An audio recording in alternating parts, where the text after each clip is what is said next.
Welcome to Alan's Trains. In this episode we're going to be looking at the Class 37 in police livery from Hornby. In this video, first unboxing and track test, then DCC demonstration, Bluetooth demo and DC running test. Here is your traditional end of the box view. It says Railroad Plus Enhanced Livery. R30435 TXS BR Class 37 number 37093 police livery with sound. Further ado, let's get the box open.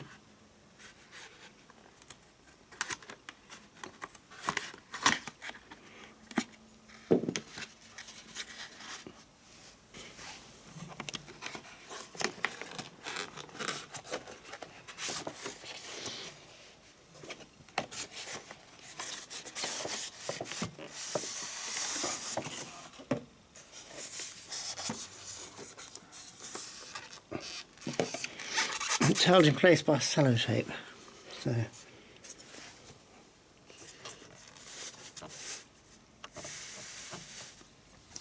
so rub the old knife along it.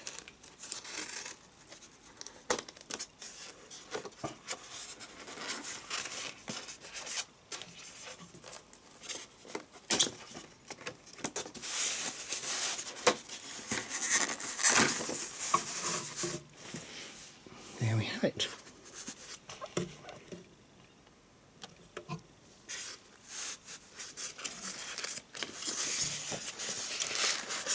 There she is, brand new out of the box.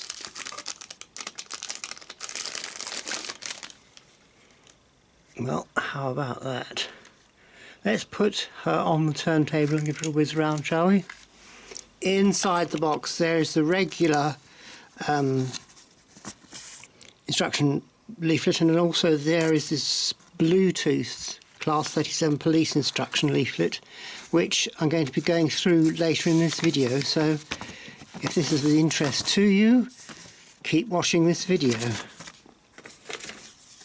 That's the regular Class 37 leaflet, which just deals with the usual stuff about lubricating the wheels. So it tells you also about the location of the DCC decoder. Well, with constabulary duties to be done, a policeman's lot is not a nappy one. Well, what can we say about this? First of all, it's an old lemur tooling that has been recycled. The detailing on these old lemur mouldings was quite good, and there's quite a lot of detail on there.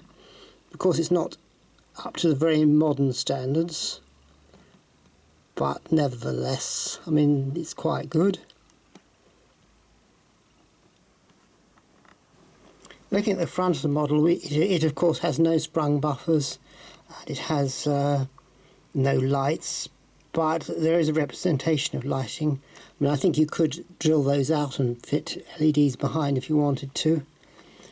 And looking at the coupling, it's not a large D-type coupling, though it's a more modern NEM type coupling, which is quite good. Looking at the underside of the model, you'll notice that it does have traction tyres. The traction tyre there, and the traction tyre there.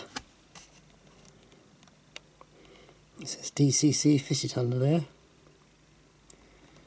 And the other end, of course, there's no, there are pickups, but there's of course no drive. Well, here goes the moment of truth. Will she run?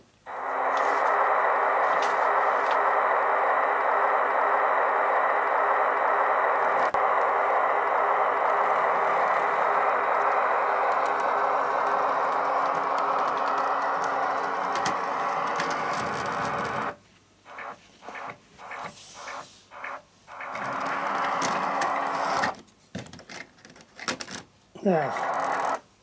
Bit temperamental.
Well, you've got to admit this loco is the greatest laugh ever.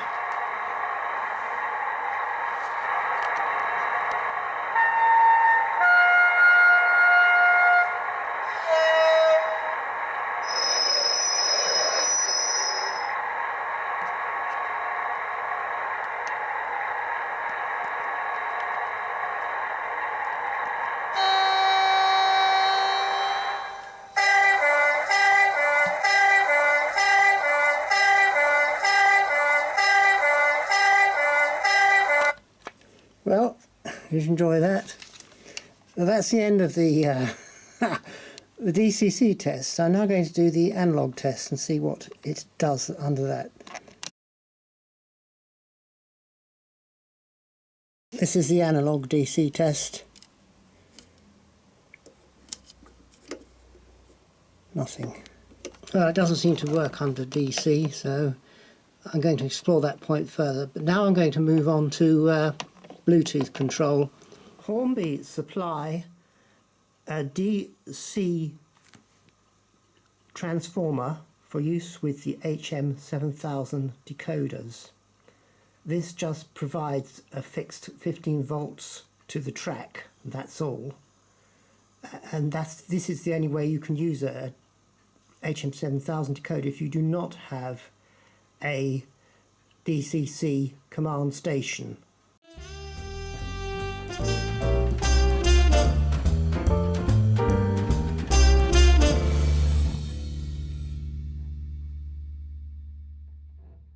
Before you can use your loco with Bluetooth, you have to create a Hornby account.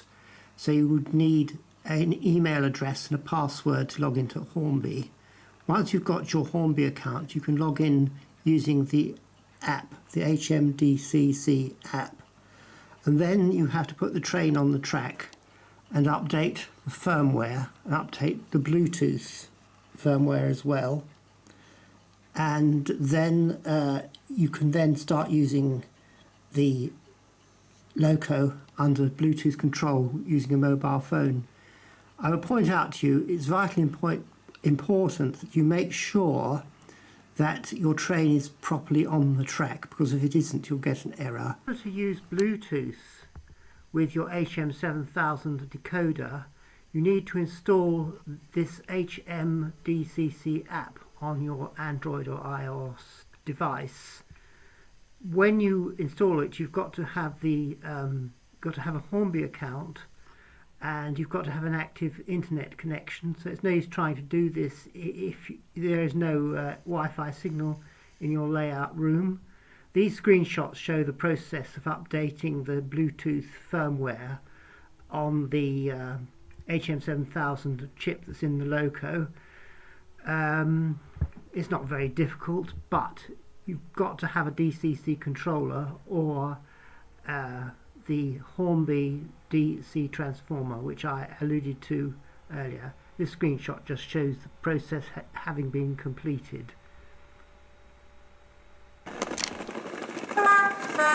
We've established that it's working properly under DCC control, so we're going to just look at the instructions.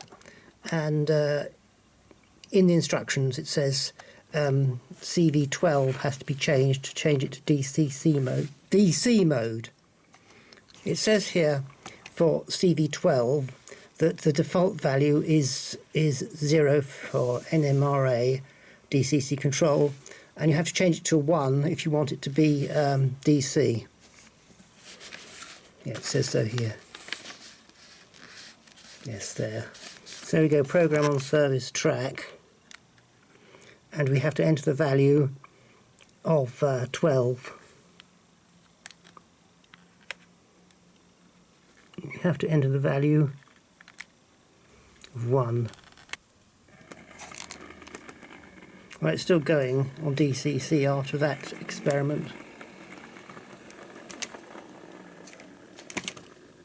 Well, I've now successfully reprogrammed it to DC only operation using a different DCC command station. Let's try it now. Yes.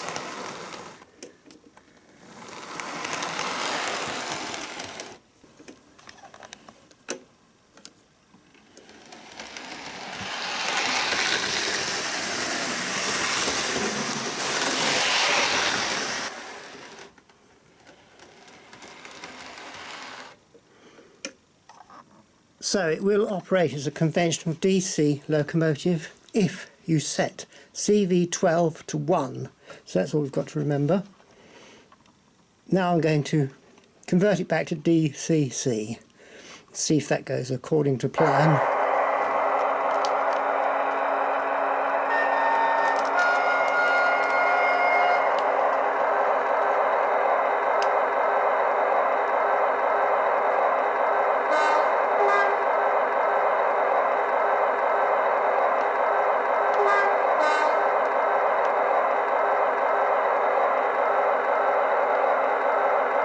Well, that proves you can turn DC control on and off, and if you turn it back off, then it will work again as a DCC locomotive.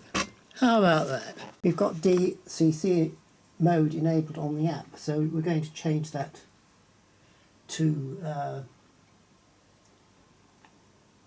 Bluetooth.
Well, all we can say about this is it does work, but it's very temperamental and works much better under DCC in my opinion. But the only thing is with Bluetooth, control is much finer than the DC. You go very slowly, make it absolutely crawl along.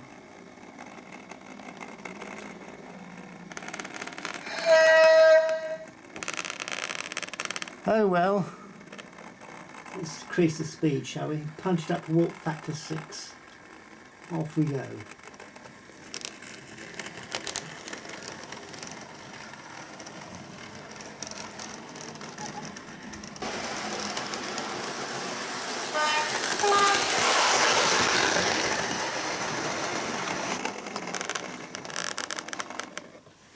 Well, it does work, you can say that for it, but I wouldn't recommend running your layout from this Bluetooth system.